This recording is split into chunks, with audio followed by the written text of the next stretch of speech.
Hey everybody, and welcome back to this week's video blog. We've actually brought attorney Cecala back in for some more information, so stay tuned to learn about some of the different ways you can own property outside of just being an individual. Stay tuned.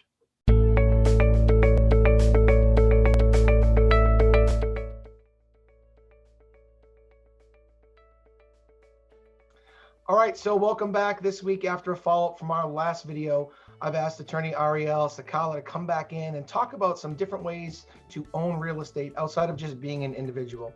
So Arielle, first, thank you very much for being here. And second, I'm going to ask you, why would someone own real estate outside of just as an individual person? That's a great question. So a lot of times there is an impetus to own real estate in a way that protects people from outside liability.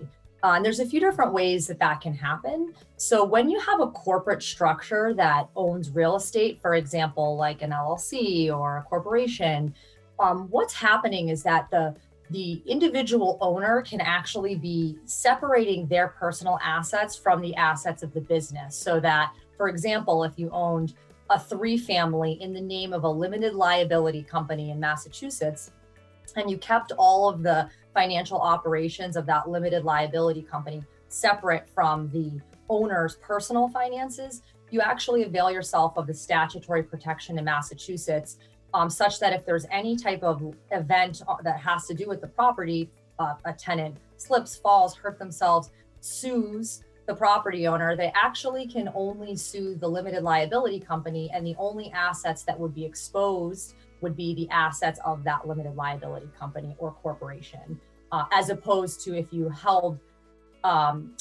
property as an individual and that tenant sues, not only would that property be exposed as an asset that could be used in the lawsuit, but you're also opening up the exposure to that person's personal assets. So maybe their home, other business entities they own, other real estate, investment accounts. So there could be a lot of exposure there for an individual, especially when it's being used for an investment type purpose. So a lot of information there. So obviously it provides some really good protection from legal situations, libelous situations. Is there a difference in the types of ownership? Because I know people can own the property, a lot of people like LLCs, but I've also seen corporations. So what are kind of some of the differences in those types of entities? Yeah, that's a great question, Josh. So in Massachusetts, it's very common to hold property by way of an LLC or a limited liability company.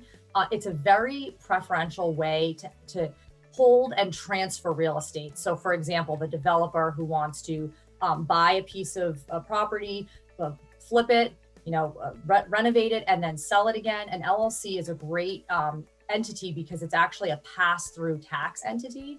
So you're not paying a tax at the corporate tax level and then again at the personal level. All the profits and losses flow through to the individual members through the LLC onto their individual tax return. So it's actually a really streamlined way. Another way is by way of corporations, and a lot of people talk about S-corps in Massachusetts because they also can have that pass-through effect to simplify things for taxes. But as it pertains to real estate, LLC is a lot better of a way to go than the S-corp. When you have an S-corp, you have to make sure that the that corporation is generating enough money to offset the expenses associated with running an S-corp, like, for example, having a payroll company, having corporate tax returns filed, and making sure that you've got a CPA or a bookkeeper involved, and also following all the protocol that's required, like having annual meetings, taking notes, and things like that. It's a much more formal corporate structure than an LLC. So people who don't meet that threshold for having so much income, especially as a self-employed individual, are going to look more to the LLC as a more streamlined type of approach to having that liability protection. Makes a lot of sense. I mean, just even having my own business as an S corp and happen to hold property as an LLC, I kind of understand those differences, especially with the corporation from an expense standpoint and payroll and things like that. So very, very, very helpful. Now, there's another way that I've seen people own property through trusts. To be honest with you, I think this is probably a whole nother video. But not even getting into irrevocable or revocable or things like that. Can you explain just what a realty trust is and what maybe some of the benefits or negatives are about that kind of ownership? Yeah, great question. So as you noted, there are many different trusts out there, and so you want to make sure that you're working with someone who really understands the differences. But a common way to own real estate is by way of a realty trust, or also called a nominee trust. And in this type of structure, the trustees are actually directed by the beneficiaries. So this is a common way that if people want to buy real estate in a way that's private, they can do it because they would be beneficiaries of the realty trust that's on a private Schedule A. So the world doesn't know who those beneficiaries are. And then they appoint a trustee. So that could be a family member, a friend, a professional trustee. And that trustee they don't have any authority to act the way they want to. They're directed by the beneficiaries of the trust. So they can carry out any actions needed, like, for example, to sell, to refinance, to purchase by way of the realty trust. So it's often used to keep the true owners of the property private. And then it's often used if you want to pass the property down through the beneficiaries, you can do that in a way that the property is held in the trust, so you're not exposing it as a probate asset. So property can be conveyed to the beneficiaries over time without having to go through a whole nother level of probate. So that actually sparks another question for me. Is a realty trust an entity just like an S corp and an LLC, where it has a tax ID number and has to file and things of that nature? Yeah, great question. So a realty trust is going to have its own tax identification number, and it's going to potentially have, depending on what the assets are, file taxes. It is sometimes used for asset protection, but doesn't have the same statutory benefits that you would see with an LLC or a corporation. So it's a better vehicle for passing real estate down to beneficiaries, almost like an estate planning purpose, I would say. Okay. Again, this is great information, because there's so many different avenues for how ownership can happen, and how what's most beneficial for, I guess, each person's situation. Last question, because I think we're going to have to make another video just on trust. Sure. That I have. If you have an LLC or an S corp already, can it become a realty trust, or is that not allowed? I guess, can it transfer into a trust type situation for the benefits of passing that property on if you already have a separate entity?